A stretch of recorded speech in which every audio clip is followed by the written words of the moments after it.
Hello दोस्तों, स्वागत है आप सभी का ग्रीनलैंडर चैनल पे जहां आपको मिलते हैं फैक्ट्स कहानियों के साथ। तो आज हम अपनी एक नई सीरीज शुरू करने जा रहे हैं जिसमें हम करेंगे प्रीवियस ईयर क्वेश्चंस को सॉल्व। तो पिछली वीडियोस में हमने परमार डायनेस्टी के सभी राजाओं के बारे में पढ़ लिया था, तो उनसे रिगार्डिंग जितने भी पीवाईक्यूज आए हैं और जो क्वेश्चन हमारे आने वाले एग्जामिनेशन में आ सकते हैं, हम डेली 10-10 क्वेश्चन करके परमार डायनेस्टी को लगभग 50 क्वेश्चनों में पूरा सम अप करके एक रिवीजन टाइप करते हुए सारे क्वेश्चन को हम क्या करेंगे, सॉल्व करेंगे और उसमें पीवाईक्यूज भी इंक्लूडेड होंगे। तो चलिए हम शुरू करते हैं अपनी इस वीडियो को। ठीक, तो पहला क्वेश्चन यहाँ पे आज हमारे सामने है, who among the following Garhwali Prince was appointed mansabdar in the Mughal court.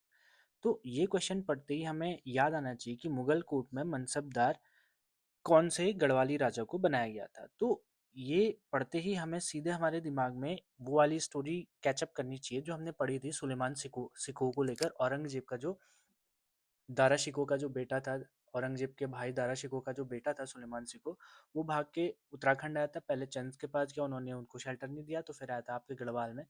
तो वहाँ जो रनिंग राजा थे पृथ्वीपति शाह, उन्होंने तो मना कर दिया था, लेकिन उनका जो बेटा था, कौन, मेदनी शाह, उन्होंने उसकी हेल्प करी थी और उसे वहां से ले जाके मुगल कोर्ट में वापस दे दिया था। तो वहां जाके इस वजह से मेदनी शाह को क्या मिल गई थी, मुगल कोर्ट में मनसबदारी मिल गई थी। तो इसका सीधा सा आंसर हमको क्या मिलता है, मेदनी शाह देखने को मिलता है। बट ये क्वेश्चन तो काफी इजी था एक तरीके से अगर देखा जाए, लेकिन अब हमने अपनी प्रिपरेशन इतनी अच्छी रखनी है कि चारों जो ऑप्शन है उनके बारे में हमें थोड़ा थोड़ा क्या होना चाहिए, यहाँ पर नॉलेज होना बहुत ज़रूरी है। तो हम यहाँ पे देखेंगे कि पहले सबसे बड़ी है, फतेहपति शाह का नाम जब हम देखते हैं तो हमारे उसमें क्या याद आता है। तो सबसे पहले आपको याद आना चाहिए रानी कटौची, राजमाता कटौची या रानी कटौची, ठीक है। उसके बाद आपको याद आना चाहिए कि गोल्डन एज था गढ़वाल का, ये क्या था, गोल्डन एज था इनके ज़माने में। और ये क्या रखते थे, अकबर के जैसे 9 रत्न थे इनके कोर्ट में, ठीक, उनके नाम भी हमने डिस्कस करे हैं, ठीक। और क्या याद आता है हमको इनके उसमें, और गुरु राम राय का अराइवल इन्हीं के टाइम पे हुआ था। गुरु राम राय का क्या अराइवल इन्हीं के टाइम पे हुआ था। और झंडा मेला भी शुरू इन्हीं के दिन पे हुआ, ठीक। तो इस तरीके से हमको थोड़ी बहुत क्या कहते हैं, जो एक बेसिक हमारा जो रिव्यू बनता है सारे ऑप्शन को लेके, वो भी हम यहाँ पे डिस्कस करते हुए चलेंगे। तो फतेहपति शाह के साथ साथ हमको इतनी चीज़ें क्या आनी चाहिए, याद आनी चाहिए। और अगर फतेहपति को हम पढ़ ही रहे हैं तो भंगाड़ का युद्ध भी हमें याद आना चाहिए। कौन सा युद्ध, भंगाड़ी का युद्ध। अभी किस किस के बीच हुआ था, ये आप कमेंट सेक्शन में हमें बताएंगे, ठीक है। काफ़ी इजी है ये, आप बता सकते हैं। ये 1689 में हुआ था, इतना मैं बता देता हूँ, लेकिन किस किस के बीच हुआ था ये आप कमेंट सेक्शन में बताइएगा, ठीक। और ये हमने फतेहपति शाह के बारे में देखा। उसके बाद उपेंद्र शाह के बारे में हम ज़्यादा जानकारी हमें पहले उस समय भी हमने नहीं पढ़ी थी। बस ये सक्सेसर थे किसके, फतेहपति शाह के क्या थे, ये सक्सेसर थे। और इनकी जो डेथ हुई थी वो कब हुई थी, दीपावली के दिन हुई थी। ये हमने इनके बारे में पढ़ा था, ठीक। उसके बाद आते हैं श्याम शाह। कौन, श्याम शाह आते हैं। अब श्याम शाह का रीन कब से कब तक था। श्याम शाह जो थे वो मान शाह के बाद के राजा थे। किसके बाद के राजा थे, मान शाह के बाद के राजा थे। यानी कि 1611 में ही राजा बने थे, ठीक। और इनको बोला जाता था मोहम्मद बिन तुगलक ऑफ उत्तराखंड, ठीक है। मोहम्मद बिन तुगलक बोला जाता था कहाँ का, उत्तराखंड का, यानी गढ़वाल का। और त्रिमल चंद ने इनके उसमें शरण ली थी, मतलब त्रिमल चंद को इन्होंने क्या किया था, शेल्टर दिया था। क्या दिया था, शेल्टर दिया था। और इनके कोर्ट पोइट थे गुरु शंकर। उनकी बुक का नाम भी हमने पढ़ा है, क्या था, वास्तु शिरोमणि। क्या नाम था, वास्तु शिरोमणि नाम था उनकी बुक का, ठीक है। तो ये थोड़े बहुत हमको क्या देखने को मिलता है यहाँ पर। इनके रिगार्डिंग हमने थोड़ा बहुत क्या कर लिया, एक ब्रीफ अपना रिवीजन भी कर लिया। और भी हमने बहुत कुछ पढ़ा था, लेकिन जो ये मेन मेन पॉइंट थे ये इनके बारे में थे। यदि आपको कोई और पॉइंट याद आता है तो आप कमेंट सेक्शन में को बता सकते हैं, ठीक। और लेकिन इस क्वेश्चन का आंसर क्या है, सी, मेदनी शाह, ठीक। नेक्स्ट क्वेश्चन हमारा है, वो है which Parmar ruler gave the land to the Sikh Guru Ram राय इन देहरादून। तो राम राय आपके आए थे किसके रीन में, आपके फतेहपति शाह के रीन में, लेकिन उनको देहरादून में जमीन किसने दी थी, वो दी थी पृथ्वीपति शाह ने। क्या दी थी उनको, जमीन दी थी। पृथ्वीपति शाह के बारे में का नाम सुनते ही हमें याद आना चाहिए रानी कर्णावती के बारे में।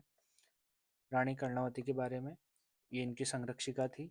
और शिव प्रसाद डबराल ने इन्हें गढ़वाल की ताराबाई दुर्गाबाई भी बोला है, और इन्हें नक्कटी रानी के नाम से भी जाना जाता है, ये हम सभी जानते हैं। और दूसरा इसमें है कि मुगलों ने 3 बार आक्रमण किया था पृथ्वीपति शाह के रीन में। कितने बार आक्रमण किया था? 3 बार। और कब कब किया था वो भी हम डिस्कस कर चुके हैं। पहला आक्रमण हुआ था 35-36 में, 1635-36 में। दूसरा हुआ था 1654 से लेके 55 में, और 1656 में। ठीक, ये 3 बार इन्होंने आक्रमण किया था। और ये आक्रमण किस किस के नेतृत्व में होता है ये भी हम पढ़ चुके हैं। इनका आंसर आप हमें कमेंट सेक्शन में देंगे, ये पूछा जाता है। इसके बारे में आप कमेंट सेक्शन में बताइएगा कि किस कौन कौन से वो थे, लीड किसने किया था मुगलों की तरफ से ये सारे युद्ध। ठीक है, उसके बाद हमें देखने को मिलता मौला राम सुलेमान सिकों के साथ आए थे। मौला राम की जो फैमिली ट्री बनती है वो यहीं से बनती है। ठीक है, उनके साथ जो आए थे हरदास श्यामदास, ये जो आए थे कौन किसके साथ? सुलेमान सिकों के साथ। सुलेमान सिकों, सुलेमान सिकों के साथ जो हरदास और कौन श्यामदास आए थे चित्रकार, इन्हीं के जो फैमिली ट्री में आते हैं। फिर बाद में कौन आते हैं? मौला राम आते हैं। ठीक है, और इन्होंने बहुत सारे क्या किए थे, शहर बसाए थे, जैसे करणपुर, पृथ्वीपुर, और रानी कर्णावती ने रिप्सना में कैनाल बनाई थी, राजपुर नहर जो इन्होंने बनाई थी वो हमें याद आता है। ठीक, और इसमें इतना ज़्यादा पृथ्वीपति शाह की रीन में हमने इतना ज़्यादा देखा। ठीक है, उसके बाद मेदनी शाह के बारे में हम पीछे पढ़ चुके हैं। अब हम पढ़ेंगे किसके बारे में? महिपति शाह के बारे में थोड़ा सा हम क्या कर लेते हैं, रिवाइज कर लेते हैं। किसके बारे में? महिपति शाह के बारे में। अब महिपति शाह वही है माधो सिंह भंडारी वाले, जिनके रीन में कौन था? माधो सिंह भंडारी थे। और कौन? लोधी रिखोला और बनवारी दास और बर्थवाल बंधु, इन लोगों का इसमें हमें क्या रोल देखने को मिलता है। ठीक है, इनके बारे में हम डिटेल में आ जाए, बस उनका नाम याद होना चाहिए। ठीक है, और तिब्बत को 3 टाइम इन्होंने क्या किया था? इन्वेड किया था, ये हमें याद होना चाहिए था। तिब्बत को 3 बार किसने इन्वेड किया था? वो महिपति शाह ने इन्वेड किया था। ठीक है, और इन्हें अक्खड़ राजा के नाम से भी जाना जाता है। इनसे रिलेटेड हमें वो कहानी भी याद आनी चाहिए कि इन्होंने ऋषिकेश में जो मंदिर था उसकी आंखें निकाल दी थी। वो हम आराम से वो कहानी पूरी आप पीछे वीडियोस में जाके देख सकते हैं। पूरा एक्सप्लेन करते हुए उसको हमने पढ़ाया है। और इन्होंने नागा बाबा को मारा था। बस ये हमें थोड़ा बहुत याद होना चाहिए। ठीक, तो और प्रदीप शाह के बारे में जब हम पढ़ेंगे तो प्रदीप शाह जो सक्सेसर थे वो थे आपके किसके? उपेंद्र शाह के बाद जो राजा बने थे वो कौन बने थे? प्रदीप शाह आपके राजा बने थे। यानी कि फतेहपति शाह के बाद आते हैं आपके उपेंद्र शाह के बाद आते हैं आपके प्रदीप शाह। इफ मैं भी थोड़ा सा कंफ्यूज कर रहा हूँ। हाँ, ठीक है, प्रदीप शाह आप क्या आते हैं? दिलीप शाह के बाद, जो हमने यहाँ पीछे पढ़ा था, सॉरी, श्याम शाह जो पढ़ा था, नहीं, उपेंद्र शाह जो हमने यहाँ पढ़ा था, उसके बाद आते हैं कौन आपके? ये प्रदीप शाह। इनमें प्रदीप शाह का नाम सुनते ही सबसे पहले रानी कौन? कनक देही, कनक देही हमें याद आती है, इनकी संरक्षिका थी। कोर्ट पोएट इनके थे मेधाकर शास्त्री। रामायण प्रदीप इन्होंने लिखा था। क्या लिखा था? रामायण प्रदीप इन्होंने लिखा था। ठीक है, उसके बाद रोहिल्ला आक्रमण इनके समय में हुए थे, और इन्होंने एक कॉइन इशू करा था। इन्होंने क्या करा था? एक कॉइन इशू करा था। किसने? प्रदीप शाह ने कॉइन जो इशू करा था उसका नाम क्या था? मोनाशाही तिमासा मुद्रा। क्या? मोनाशाही तिमासा मुद्रा। ठीक, ये इन्होंने क्या किया था आपका? एक कॉइन इन्होंने जारी किया था। बस इनके बारे में हमें इतना ही अभी रिकॉल कर, और भी कुछ हम पिछली वीडियोस में सारा एक्सप्लेन करते हुए आए हैं, बट रिकॉल करते समय हमें इतनी चीज़ें इनके बारे में याद होनी चाहिए मेन। सो जो नेक्स्ट क्वेश्चन अब हमारा है वो है which Parmar ruler help the Chandra ruler Trimal Chand to become the king. जो हमारा चंद्र रूरल था त्रिमल चंद, उसको राजा बनने के लिए किसने हेल्प करा? तो वो किया था आपका किसने? महिपति शाह ने। किसने किया था? महिपति शाह ने। और इनके बारे में हम डिटेल में भी रिवीजन भी कर चुके हैं, पढ़ भी चुके हैं। श्याम शाह के बारे में भी हम पढ़ चुके हैं, फतेहपति शाह के बारे में, पृथ्वीपति शाह के बारे में भी क्या हमने यहाँ पे जानकारी ली। और इसका आंसर क्या है?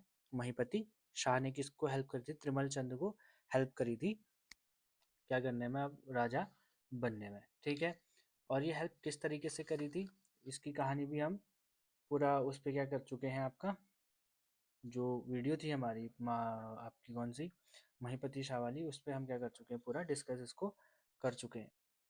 सो द नेक्स्ट क्वेश्चन हमारा है, मानवोदय काव्य was compose during the period of which Parmar ruler. तो कौन से परमार रूलर के रीन पे लिखी गई थी मानवोदय काव्य? लिखी गई थी मानशाह के रीन के अंडर लिखी गई थी। ठीक है, अब मानशाह की अगर हम थोड़ी थोड़ी बात करें तो मानवोदय काव्य लिखी किसने थी? भरत कवि ने लिखी थी। किसने लिखी थी? भरत कवि ने लिखी थी। ठीक है, ये मानशाह के क्या थे? कोर्ट पोएट थे। क्या थे? कोर्ट पोएट थे। ठीक, उसके बाद इनके एक एस्ट्रोलॉजर भी थे, उनका नाम क्या था? ज्योतिक राय उनका नाम था। क्या नाम था? एस्ट्रोलॉजर भी थे इनके, उस पे उसका नाम क्या था? ज्योतिक राय। ठीक, ज्योतिक राय। और इनके 3 सेनापति के नाम हमें याद होने चाहिए, नंदी, भृंगी और खतड़ सिंह। खतड़ सिंह नाम याद आते ही हमें कौन याद आना चाहिए? लक्ष्मीचंद, जिसने 8 बार क्या किया था? गढ़वाल को इन्वेट किया था। उसके बाद उसको लखुली बिराली, ये सब हमने एकदम डिटेल में पढ़ा है। उसके बाद खतड़ सिंह को जिसने हराया था वो थे गैड़ा सिंह, और इनकी क्या हो गई थी? डेथ हो गई थी। ठीक है, इस तरीके से हमें मानसा के बारे में थोड़ा बहुत देखने को मिलता है। उसके बाद सहजपाल, सहजपाल के नाम के हमको 5 अभिलेख मिलते हैं देवप्रयाग में, बस इन पे हमको ये याद रखना है। ठीक, और अजयपाल तो रियल फाउंडर थे, रियल फाउंडर ऑफ कौन? आपके 52 गढ़ों को एक समान किया था। अफ्फू चौहान वाली कहानी हमको याद आनी चाहिए। ठीक, और कनकपाल फाउंडर थे। ठीक, कनकपाल कौन थे? फाउंडर थे। ये हमने इसमें देख लिया। तो नेक्स्ट क्वेश्चन की तरफ जाते हैं। ठीक, तो अगला क्वेश्चन है, consider the following statement regarding Mansa. अब मानसा के रिगार्डिंग हमको ये आप क्या करना है, देखना है कि मानसा के रिगार्डिंग ये सारे के स्टेटमेंट कौन कौन से सही हैं। अब देखिए, आजकल इस तरह के क्वेश्चन पूछे जा रहे हैं क्वेश्चन पे। तो पहला स्टेटमेंट हमारा है, ही was the contemporary of Rudrachand. ठीक, तो ये एकदम सही है। ठीक है, ये क्या है? एकदम सही है। जो आपका मानसा का रीन है वो है आपका 1591 से लेके आपका कब तक? 1611 तक। और जो रुद्रचंद का रीन है वो आई थिंक 15 रुद्रचंद का जो रीन है वो है 1565 से लेके 1597 तक। तो ये इसके कंटेम्प्रेरी तो हैं। ठीक, he was the successor of Balbhadra Shah. ये भी एकदम सही है। बलभद्र शाह जो थे पहले रूलर थे जिन्होंने शाह की उपाधि ली थी, और उसके सक्सेसर कौन थे? मानशाह थे। He ruled for the maximum time period in Parmar era. ये बिल्कुल गलत है। आप देखिए, सिर्फ इन्होंने कितना 1591 से 11 यानी कि 20 साल तक इन्होंने क्या किया? रूल करा। उसके बाद भी रूलर आए जिन्होंने बहुत लंबे समय तक क्या किया? रूल किया। तो ये स्टेटमेंट हमारा गलत हो गया। His commander was Nandi. और अभी हमने देखा पिछली स्लाइड में कि इनके क्या थे? मानशाह के 3 सेनापति थे, नंदी, भृंगी और खतड़ सिंह, जिसमें से एक नंदी है। तो ये भी सही हो गया। तो हमारा सही आंसर क्या हो गया? 1, 2 एंड 4। तो सी हमारा क्या हो गया? सही आंसर हो गया। ठीक, तो इस प्रकार के क्वेश्चन भी आजकल पूछे जा रहे हैं। ठीक है, अब देखते हैं हम नेक्स्ट क्वेश्चन के बारे में। फिर से consider the following question following. ठीक है, Balbhadra Shah was the first ruler who took the title of Shah. बिल्कुल सही। बलभद्र शाह ही ऐसे राजा थे जिन्होंने सबसे पहले क्या किया था? शाह की उपाधि ली थी। ठीक है, founder of the Parmar kingdom was Ajaypal. अब ये क्वेश्चन थोड़ा सा ट्रिकी है, ये स्टेटमेंट क्या है? थोड़ा सा ट्रिकी है। ट्रिकी क्यों है? अब यहाँ पे क्या बोला? Founder of the Parmar kingdom. लेकिन हम देखते हैं जब भी हम परमार डायनेस्टी के बारे में पढ़ते हैं तो वो कौन किसके बारे में पढ़ते हैं? Kanakpal was the founder of the इसका परमार किंगडम इन उत्तराखंड, गढ़वाल। तो लेकिन अजयपाल जो है रियल फाउंडर, इन्होंने एक साथ किया था। तो यहाँ पे इस स्टेटमेंट को मैं गलत मान रहा हूँ, क्योंकि फाउंडर पूछा है, रियल फाउंडर नहीं पूछा है। ठीक है, इसके रिगार्डिंग एक क्वेश्चन आएगा आगे, उसमें ये डाउट आपका क्लियर हो जाएगा। इसलिए यहाँ पे ये स्टेटमेंट गलत है, क्योंकि फाउंडर कौन है? कनकपाल है। ठीक है, अब Dhunigarh was not included in the Garhwal kingdom. अब 52 गढ़ थे, उसमें से जो धूनीगढ़ है वो था कि नहीं था? ये था। अब इसको जानने के लिए आपको थोड़ा सा गढ़ों को की लिस्ट देखनी पड़ेगी, जो कि आपकी अजय रावत जी की जो बुक है उस पर पूरे 52 गढ़ों का क्या दे रखा है? आपको लिस्ट दे रखी है, उस पर आपको देखना पड़ेगा। और धूनीगढ़ जो था वो इंक्लूडेड था 52 गढ़ों में। तो ये स्टेटमेंट भी क्या है इनका? गलत है। तो 2 स्टेटमेंट के गलत हो गए, 2 और 3 गलत है। ठीक है, अब हम देखते हैं, ये क्वेश्चन थोड़ा सा गलत नहीं लग रहा है। कंसिडर द फॉलोइंग, कंसिडर कर लिया। तो इसमें हमें बताना क्या है कि कौन सा सही है या कौन सा गलत है। द रॉयल, चलो इसको पढ़ लेते हैं। The royal palace Rajprasada was made by Kanakpal, ये भी गलत है क्योंकि राजप्रसादा अजयपाल ने बनाया था। यहीं तो राज राजेश्वरी को उन्होंने रखा था जो उनकी कुल देवी थी। तो पहला सही है सिर्फ, दूसरा तीसरा चौथा गलत है। ये वाला जो ऑप्शन है मेरे ख्याल से गलत टैली हुए हैं। इसमें यह पूछा गया होगा कि which of the following is are not correct. Not correct, तो 2, 3 and 4 are not correct.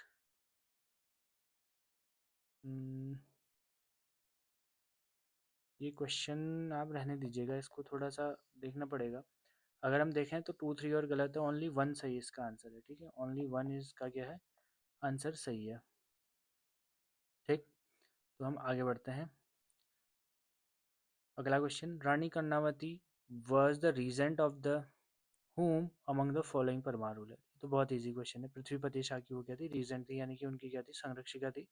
महीपति Shah के बारे में हम पढ़ चुके हैं, मान शाह हमने पढ़ लिया, फतेह शाह, पृथ्वीपति शाह के बारे में भी हम क्या कर चुके हैं, पीछे डिटेल में पढ़ चुके हैं। नेक्स्ट क्वेश्चन की ओर बढ़ते हैं। Who was the founder of Srinagar Parmar dynasty. अब ये देखिए, श्रीनगर परमार डायनेस्टी के जो फाउंडर थे अजयपाल। अब हमने ये क्यों कहा, क्योंकि इन्होंने ही कैपिटल को क्या किया था, इन्होंने ही कैपिटल को शिफ्ट किया था। कहाँ से कहाँ, पहले कहाँ थी, चांदपुर गढ़ थी। कहाँ थी, चांदपुर गढ़ थी आपकी कैपिटल। वहाँ से श्रीनगर लेके आए थे 52 गढ़ों को एक करने के बाद। तो इसलिए श्रीनगर परमार डायनेस्टी के फाउंडर कौन थे, अजयपाल थे। ठीक, नेक्स्ट क्वेश्चन की ओर जाते हैं। यहाँ पे मैच करना है हमको, ये लिस्ट 1 है और ये लिस्ट 2 है। इस पर हमें देखना पड़ेगा कि ये बुक्स दे रखी हैं और उनके कौन है, ये राइटर्स हैं। ये अब देखते हैं कि कौन सी बुक किसने लिखी है। फतेह प्रकाश रत्न कवि, अभी हमको इसके बारे में अगर आइडिया नहीं है तो छोड़ देते हैं। वास्तु शिरोमणि अभी हम पीछे बढ़ा के गए हैं, ये लिखी है आपकी किसने, कवि शंकर ने लिखी है। मानवोदय काव्य ये भी हमने पीछे पढ़ा है, भरत कवि ने लिखी है। और सभासार किसने लिखी है, सुदर्शन शाह ने लिखी है। तो फतेह प्रकाश भी किसने लिखी है, रत्न कवि ने लिखी है। तो ये हमारा जो वो बनता है, मैच बनता है, ए का 1, बी का 3, सी का 2 और डी का 4। तो ये मुझे देखने को मिल रहा है, ए का 1, बी का 3, सी का 2 और तो बी इसका क्या हो गया, आंसर हो गया। ठीक, तो इस प्रकार से ये हमें देखने को मिलता है। लास्ट क्वेश्चन आज के स्लाइड का, विच of the following Garhwal king invaded Tibet thrice. ये भी हम अभी देख चुके हैं, महीपति शाह। महीपति शाही थे जिन्होंने तिब्बत को कितने बार इन्वेड किया था, 3 बार इन्वेड किया था। इनके बारे में अभी हम देखा है। ठीक, और जब बाकी जो राजा है इनके बारे में भी हमने क्या कर लिया है, क्विक रिव्यू टाइप हमने पढ़ लिया है। तो आज की स्लाइड में 10 क्वेश्चन यहीं पे एंड करते हैं। नेक्स्ट स्लाइड में, नेक्स्ट वीडियो में हम एडमिनिस्ट्रेशन से रिलेटेड क्वेश्चन लेके आएंगे परमार डायनेस्टी के, और उसमें थोड़ा सा गोरखा भी इंक्लूडेड होगा। ठीक, और जो ये वाला क्वेश्चन है हमारा, कौन सा, क्वेश्चन नंबर 6, ये क्वेश्चन अच्छा है वैसे, अगर स्टेटमेंट वाइज देखा जाए तो इसमें काफ़ी कुछ है, लेकिन ऑप्शन इसमें थोड़े से गलत प्रिंट हो गए, तो इस वजह से ये क्वेश्चन थोड़ा सा विवादाप्रस्त हो गया। तो अगर इसको फिर से एक बार हम कंसिडर करें तो पहला स्टेटमेंट इसमें बिल्कुल सही है कि बलभद्र शाही था जिसने क्या करी थी, शाह की उपाधि सबसे पहले की। Founder of Parmar kingdom Ajaypal नहीं कनकपाल था, तो सेकंड वाला गलत हो गया। Junagadh was not involve Garhwal kingdom, Garhwal kingdom में इंक्लूड करता था, तो ये भी गलत हो गया। ठीक है, the royal palace Rajprasada was made by Kanakpal, ये कनकपाल ने नहीं अजयपाल ने बनवाया था। ठीक है, तो ये भी गलत हो गया। तो इसका आंसर जो आएगा वो आएगा ओनली 1। तो इसमें से कोई भी ऑप्शन नहीं है, लेकिन इसका आंसर क्या आएगा, ओनली 1 आएगा। तो इस क्वेश्चन को छोड़ के सारे हमने यहाँ पे क्वेश्चन अपने डिस्कस कर लिया, और उनके बारे में जो जो हम थोड़ा थोड़ा करके उसमें रिवाइज कर सकते थे वो भी हम रिवाइज कर लिया, और ये सारे क्वेश्चन PYQ में आए हुए हैं। ठीक है, तो इनको रिवाइज करते रहिए, और जल्दी मिलेंगे हम नेक्स्ट वीडियो में और बहुत सारे अच्छे क्वेश्चन के साथ। तब तक के लिए थैंक यू सो मच।